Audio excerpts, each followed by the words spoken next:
On nous a accusés d'avoir agressé des enseignants, chose qui n'est pas du tout réelle. Faudrait-il le dire, aucun enseignant n'a été agressé. S'il y a un seul enseignant qui, avec des preuves, peut estimer que nous l'avons agressé, il peut se manifester. Mais évidemment, quand les camarades étaient partis sur le lieu pour boycotter, il y a un enseignant qui a voulu filmer, qui a même filmé leur présence.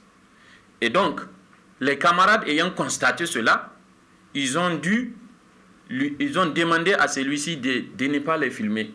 Et il a jeté le téléphone. Vous avez entendu, même la SG du SNEX a dit que le téléphone est tombé. Il l'a jeté à ses collègues pour qu'ils le prennent afin que les camarades n'accèdent pas, pensant que les camarades vont l'arracher. C'est là qu'un camarade a pu prendre le téléphone. Et quand nous avons appris, nous avons demandé que le téléphone lui soit remis sans pour autant passer à une vérification quelconque de ce qu'il a fait. Et nous étions partis au bureau du vice-recteur le même jour pour présenter nos excuses par rapport à notre engagement qui a failli, premièrement. Mais deuxièmement, nous avons aussi fait cela parce que nous avons estimé que, après tout, ce sont nos aînés, ce sont nos enseignants. Et nous les devons du respect, nous sommes conscients. La preuve, personnellement, moi, je n'ai jamais eu de problème depuis mon arrivée à l'université avec un enseignant. Je ne pose même pas de questions en salle pour éviter souvent certains soucis. Donc, après, nous avions délégué le SGA qui était parti remettre le téléphone de présenter les excuses à l'enseignant. Et nous avons demandé à l'ensemble du CE de partir au bureau de tous les doyens pour expliquer les faits et leur dire que nous leur présentons nos excuses. Parce que qu'on ait raison ou pas, ce sont nos enseignants. Nous avons tenté juste de manifester notre mécontentement par rapport à l'exclusion qui, en tout cas, est faite à l'endroit de notre structure. Et ça a mal tourné, parce que c'est mal vu par les enseignants, et en tout cas, qui, par la suite, ont engagé ce qui a été engagé contre notre personne. Nous allons continuer à vraiment suivre les voies et les moyens légaux pour entrer dans notre droit. Nous ne sommes pas contre le SNEX, seulement nous l'interpellons vraiment à réduire dans ses façons de prendre les étudiants et de les traiter. Aujourd'hui, le SG des Anders a été exclu. Les faits pour lesquels il a été exclu, vous avez vu à Maradi ce qui s'est passé. L'étudiant en question, c'est un militant de l'ENUN, il est actuellement en master. Est-ce que vous m'avez une fois vu m'exprimer là-dessus? Parce que les linges sales doivent se laver en famille. Aujourd'hui, si un enseignant a son enfant à l'université et qu'il y a eu des malentendus, il ne va pas l'exclure. Il va trouver un autre moyen de régler le problème. Donc ce n'est pas parce que nous sommes des enfants des autres qu'il fallait nous prendre comme des proies. Donc vraiment, il faut que cette situation puisse être arrêtée et nous souhaitons qu'à l'avenir, il n'y ait plus ça. Et nous sommes disponibles vraiment à toute discussion sur cette question et nous demandons aux autorités de s'impliquer pour trouver des solutions autour de cette question et qu'à l'avenir, tous ensemble, on s'associe pour construire l'université.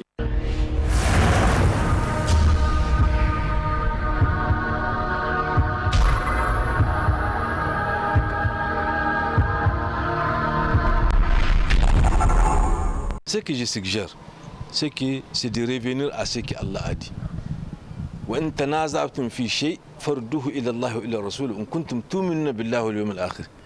Si vous avez des conflits, d'incompréhension sur une chose, vous les gestionnaires, sur qui Allah a investi les juges, les marabouts, les alcalis, a investi les autorités, les présidents, les ministres, les maires, les préfets, tous ceux qui donnent, les chefs, jusqu'aux chefs de quartier, ils sont des autorités investies par Allah pour effectivement exécuter une loi, un jugement. Eh bien, quand il vous arrive de faire ça, Allah a dit de retourner dans son Coran. Retourner dans son Coran, c'est quoi? C'est que chacun devrait reconnaître sa place et s'assumer par rapport à ça. Donc chacun devrait retourner à sa place et que les choses, on a besoin de tous les deux. Donc la société ne peut pas vivre sans les deux là.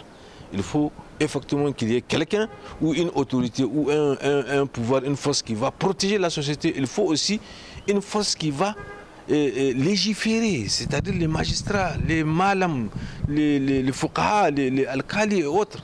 Donc il faut qu'ils privilégient, ils sont condamnés à travailler ensemble. Chacun devrait rester à sa place et on y va. Mais quand des autorités se confrontent, c'est que c'est un problème. Les magistrats ils ont dit que les faits ne sont pas réunis. À comprendre cela, ça veut dire qu'il n'est pas établi dans l'agencement des instruments juridiques. Le juge, lui, il a jugé selon la jurisprudence dont je disais tantôt. Parce qu'il a dit que les faits ne sont pas réunis. Ça veut dire que les faits ne sont pas réunis pour interdire ni pour confirmer les choses. Donc, il s'est situé au milieu de la situation. Ça, c'est ma compréhension des choses. Et c'est ça que j'appelle la jurisprudence. Si l'autorité, elle dit que non, ça met en danger la population, donne le compte à rendre à Allah subhanahu wa ta'ala, on ne fait pas ça, on ne fait pas. On devrait se soumettre. Donc voilà, chacun a un rôle et chacun a un compte à rendre à Allah subhanahu wa ta'ala. Ce sont les autorités suprêmes, de par les versets que je viens de dire là, et vraiment de gérer et les marams, et les faqih, les malams, et les magistrats, et tout le monde. Ce sont ces autorités-là qui devraient nous gérer, qui devraient nous protéger, parce qu'ils ont des comptes à rendre à Allah subhanahu wa ta'ala. Et de l'autre côté, Allah a dit que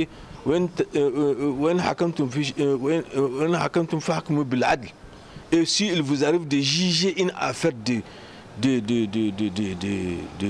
vos administrés, alors il faut les faire avec l'équité. Équité, c'est quoi? C'est que je ne rentre pas dans ton champ d'action, tu ne rentres pas dans mon champ d'action. Si la chose entre dans mon champ d'action, c'est que je tranche, c'est ça qui convient.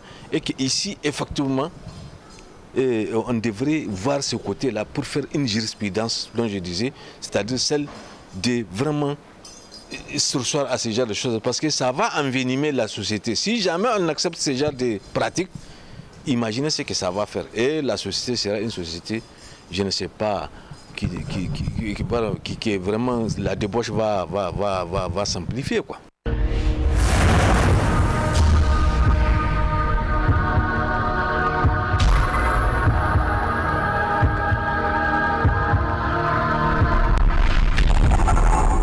Dans la ville de Niamey, l'on constate des animaux qui errent un peu partout.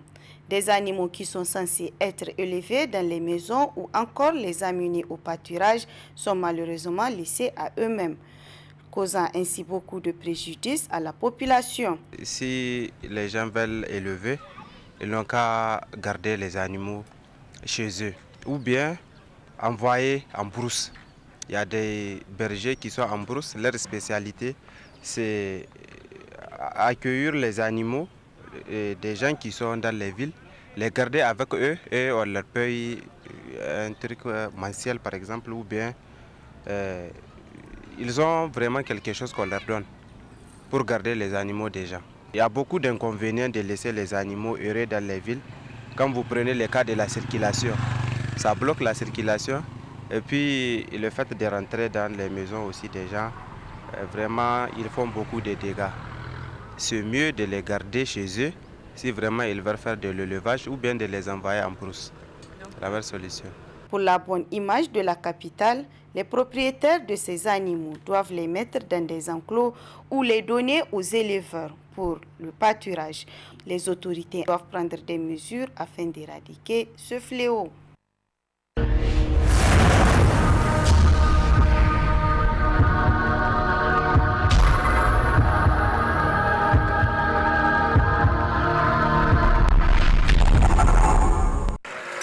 Abandonnant très tôt les bancs de l'école, Abdelrachid Abdrahman est un jeune réparateur d'engins à 2 roues résidant à Niamey. Âgé d'à peu près une trentaine d'années, cette activité, bien que peu reluisante aux yeux de nombreux jeunes désœuvrés, est un moyen pour lui de pouvoir financièrement se définir et d'avoir une identité sociale.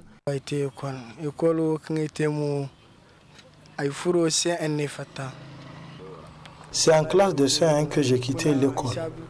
Et depuis que j'ai quitté les bancs, je me suis lancé dans ce métier. Et par la grâce de Dieu, je m'en sors vraiment bien.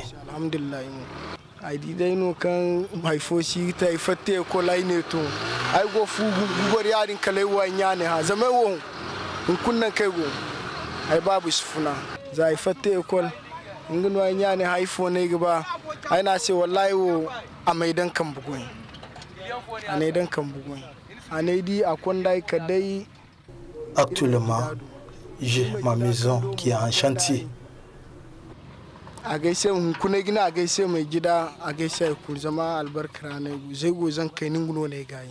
Ayant son propre garage dont il est aujourd'hui le chef, après plus d'une dizaine d'années d'apprentissage, Abdelrachid marque son ouverture d'accueillir des apprentis qui s'intéressent à ce métier.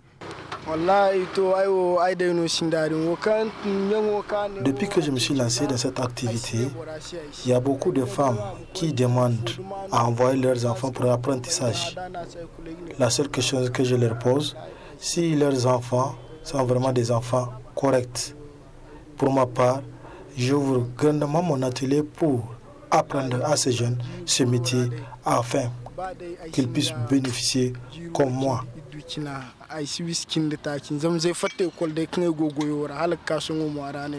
Travailleur et honnête, ces clients disent apprécier ses prestations.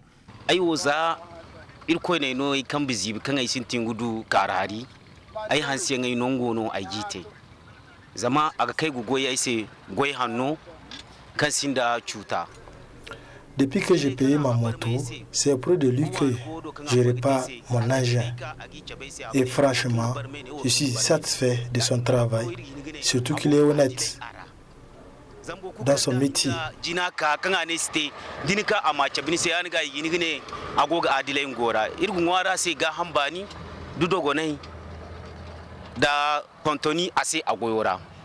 J'implore le Tout-Puissant qu'il assiste davantage dans son travail.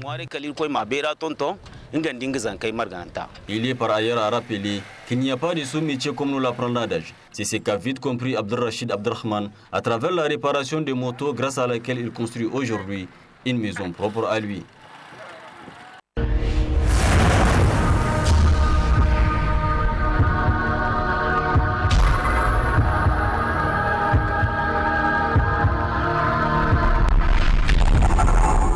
Consommé fréquemment par les jeunes dans les fadas, la chicha est un excitant jadis connu dans le milieu arabe, mais de nos jours aperçu dans les hôtels et restaurants de la place. Sa consommation comporte beaucoup de risques sur la santé. Malgré ses conséquences, le phénomène de la consommation de la chicha prend de plus en plus de l'ampleur. Les produits utilisés contiennent de nombreuses substances qui nuisent gravement à la santé. Donc depuis au niveau de la gorge en passant par les bronches jusqu'au niveau des poumons. Donc la fumée les irrite énormément et cette irritation peut également entraîner soit des infections ou des maladies à type de bronchite. Entre la cigarette et la chicha, il y a une grande différence. La grande majorité des personnes pensent que la cigarette peut être plus dangereuse que la chicha, mais c'est plutôt le contraire parce que la chicha est plus dangereuse que la cigarette. Il y a des publications récentes qui ont prouvé qu'une session de chicha qui peut durer 30 à 45 minutes va faire consommer plus de fumée que celui qui a pris 100 cigarettes. Donc prendre fumée sans cigarette va entraîner, fumer juste une session de chicha de 30 à 45 minutes va amener la personne à inhaler plus de fumée que celui qui consomme jusqu'à 100 cigarettes. Ayant abandonné cette pratique qu'il qualifie aujourd'hui de mauvaise, ce jeune qui a subi les conséquences partage son histoire. Avant, le chômage pour tout commencer, parce que quand on est là, on n'a rien à faire. On se dit, voilà, on peut tenter de nouvelles expériences. Et puis quand on est jeune, on est facilement tentable par ce qui est de l'illicite, de ce qui sont des interdits. Et puis on veut ressembler à ceux qu'on a tendance à voir dans les télés. Voilà quoi, c'est une influence de jeunesse. Bon, plus tard on se rend compte que vraiment ça n'a pas une grande importance sur la vie. Vraiment. On peut vraiment songer à arrêter quoi. Personnellement, moi je suis un sportif, honnêtement. Donc j'ai commencé à voir mes capacités physiques diminuer pour tout commencer. J'ai analysé le problème, j'ai vu que vraiment c'était la fumée. ça n'allait pas, quoi. J'aimais plus le sport que vraiment fumer la chicha, donc j'ai arrêté pour vraiment tenir debout toujours. Je conseille seulement d'arrêter parce que c'est pas bien. Un consommateur, il sait que c'est pas bien, donc quand elle est à mesure de prendre la réalité en face, elle pourrait arrêter. Inoffensif à vue d'œil, de par l'apparence de l'appareil et du parfum raffiné, de la fumée dégagée, la chicha représente pourtant un véritable problème de santé. Il est donc important que les jeunes en prennent conscience. C'est pourquoi, au regard des conséquences néfastes, les autorités nigériennes avaient pris des dispositions pour interdire systématiquement la prise tout en prévoyant des mesures pour punir les contrevenants.